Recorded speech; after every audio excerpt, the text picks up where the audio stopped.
झूठी दोस्ती। एक घना जंगल था।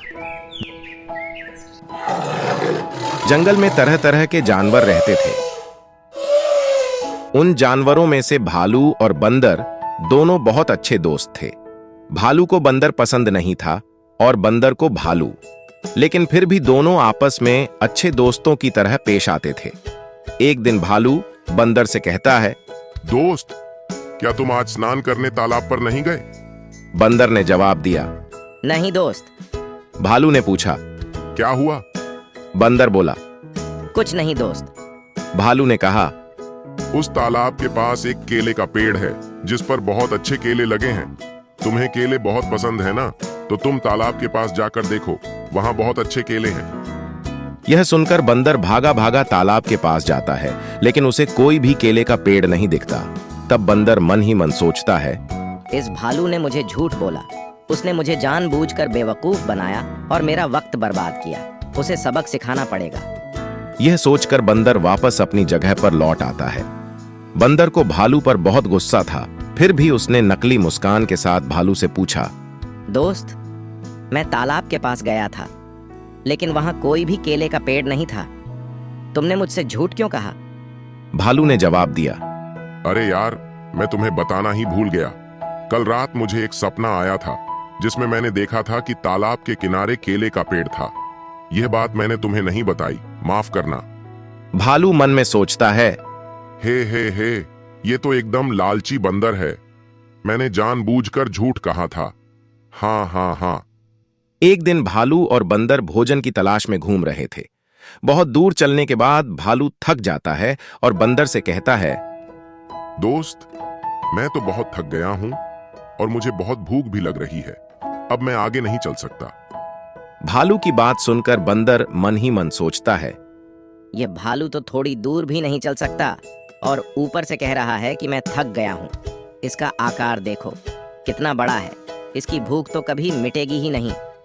इतने में भालू बंदर को देखते हुए कहता है, क्या हुआ दोस्त, क्या सोच रहे हो? बंदर ने कहा, कुछ भी नहीं। फिर बंदर और भालू पेड़ के नीचे सो जाते हैं। दोनों सो रहे थे कि तभी पेड़ के ऊपर से मांस का एक टुकड़ा और कुछ हड्डियां नीचे गिरती हैं। तुरंत ही भालू हड़बड़ाकर आंखें खोलता है और पास में पड़े मांस और हड्डी को देखकर खुश हो जाता है। वह मन में सोचता है, लगता है कोई शेर या बाघ यहाँ इस पेड़ पर ऊपर भोजन करके गया है और जो बचा कुचा था वह नीचे गिरा गया। मैं ये सारा भोजन खा लूंगा। इतने में बंदर की नींद खुल जाती है। बंदर को देखकर भालू सोचता है, अरे, ये बंदर तो जाग गया और इसने मांस को देख लिया। अब ये सारा मांस खा जाएगा, मेरे लिए कुछ भी नहीं बचेगा। मुझे तुरंत जाकर मांस और हड्डी खा लेनी चाहिए। यह सोचकर भालू तुरंत जाकर वहां पड़ी हड्डी एकदम से निगल जाता है, लेकिन हड्डी उसके गले में फंस जाती है और भालू की लाख कोशिशों के बाद भी वह हड्डी बाहर नहीं आती और इस तरह भालू की जान चली जाती है। सिख। सच्ची मित्रता हमेशा ईमानदारी, विश्वास और पारस्परिक सम्मान पर आधारित होती है। झूठी दोस्ती में दिखावा और स्वार्थ होता है, जो लंबे समय तक नहीं टिकती।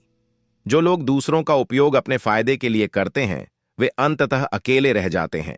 इसलिए हमें सच्चे और भरोसेमंद मित्र चुनने चाहिए, जो हर परिस्थिति में साथ दें और सच्चाई का सम्मान करें। खूनी सियार। काफी समय पहले की बात है। रंगपुर के जंगल में एक शेर रहता था। उसकी बुद्धिमानी और अच्छे स्वभाव के कारण जानवरों ने उसे जंगल का राजा बना दिया था। उसकी सभी जानवरों से अच्छी दोस्ती थी, लेकिन पिछले कुछ समय से एक शियार उसकी कुछ ज्यादा ही सेवा में लगा हुआ था। ये क्या है? शेर ने पूछा। ये शिकार मैं आपके लिए लाया हूँ। सियार ने कहा। ये शिकार तुमने कहां से किया? मैं पड़ोस के जंगल में गया था, जहाँ से शिकार करके लाया हूँ। यदि आपको लगता है कि मैंने आपके जंगल में शिकार किया है तो ऐसा नहीं है। अपने जंगल में किसी जानवर का शिकार मैं नहीं करता हूँ।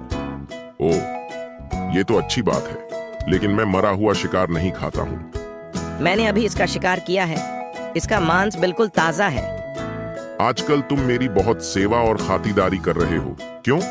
कोई बात है क्या? कोई गड़बड़ तो नहीं की? आप जंगल के राजा हैं। आपकी सेवा करके मुझे बहुत खुशी मिलती है। वैसे भी हम आपकी सेवा नहीं करेंगे तो किसकी करेंगे? अच्छा अच्छा, ज्यादा चापलूसी करने की जरूरत नहीं है। शिकार ताजा है, लेकिन आश्चर्य की बात है कि इसमें खून नहीं है। उसी समय चिंकू खरगोश और मीकू हिरण शेर के पास पहुंचे। तुम दोनों एक साथ आए हो, क्या बात है? जंगल में सब ठीक है ना? कुछ ठीक नहीं है। हम लोगों को एक बहुत बड़ी समस्या है।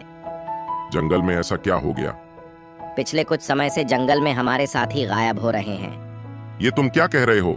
मैं सच कह रहा हूँ। आप मीकू भाई से पूछ लीजिए, यकीन ना हो तो। हाँ, चिंकू सही कह रहा है।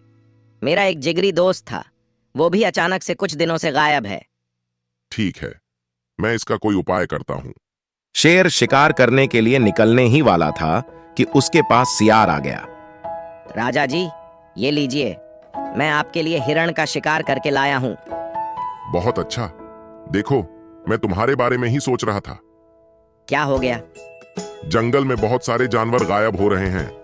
ये सब कैसे हो रहा है? कुछ समझ नहीं आ रहा। मैं चाहता हूँ कि तुम इसका पता लगाओ।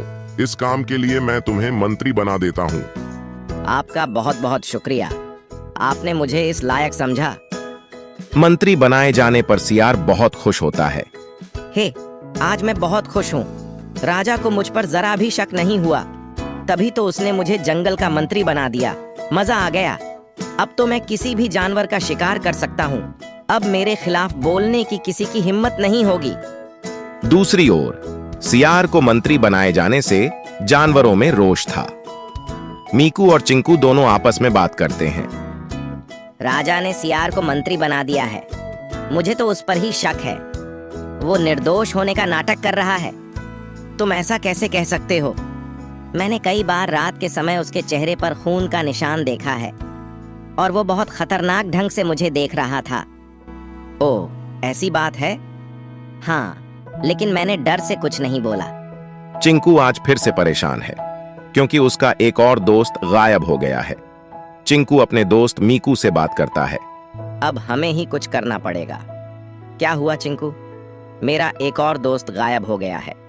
पता नहीं कौन है जो जंगल से एक एक करके सभी जानवरों को गायब कर रहा है। जानवर एक बार फिर से राजा से शिकायत करते हैं, जिससे राजा भी चिंतित हो जाते हैं। अब हमें खुद इसका पता लगाना पड़ेगा। शेर को सियार पर शक हो जाता है। वो छिपकर उस सियार का पीछा करता है। तभी वो देखता है कि सियार एक हिरण का शिकार करता है और उसका खून चूसने लगता है। ये देखकर शेर बहुत ही डर जाता है।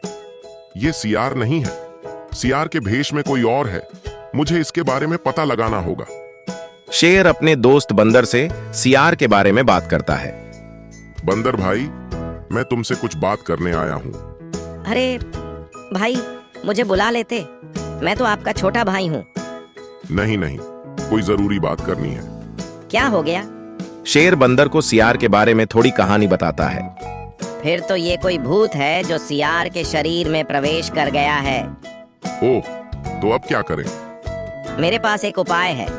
उसे बहला फुसला कर एक गहरी खाई में गिरा देते हैं, जिससे वो कभी वापस हमारे जंगल में नहीं आ पाएगा। ये सही आइडिया है।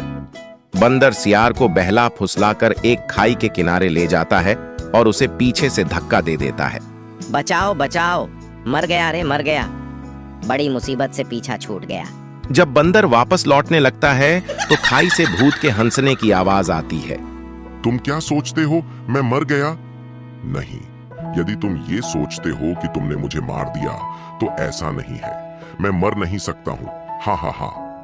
सियार की आवाज सुनकर बंदर डर जाता है और वो तेजी से वहां से भाग जाता है और शेर को पूरी कहानी बताता है। क्या ऐसा कैसे हो सकता है? वो सियार नहीं है, सियार के भेष में भूत है।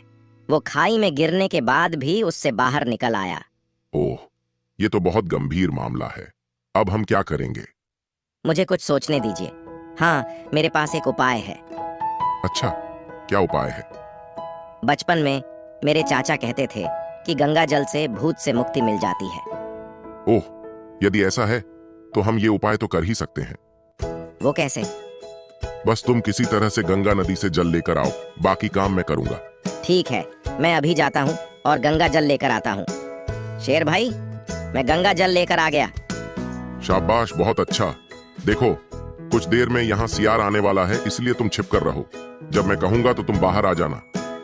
सियार को यह पता नहीं है कि हम उसे खत्म करने की योजना बना रहे हैं। ठीक है, आओ आओ, तुम्हारा ही इंतजार था।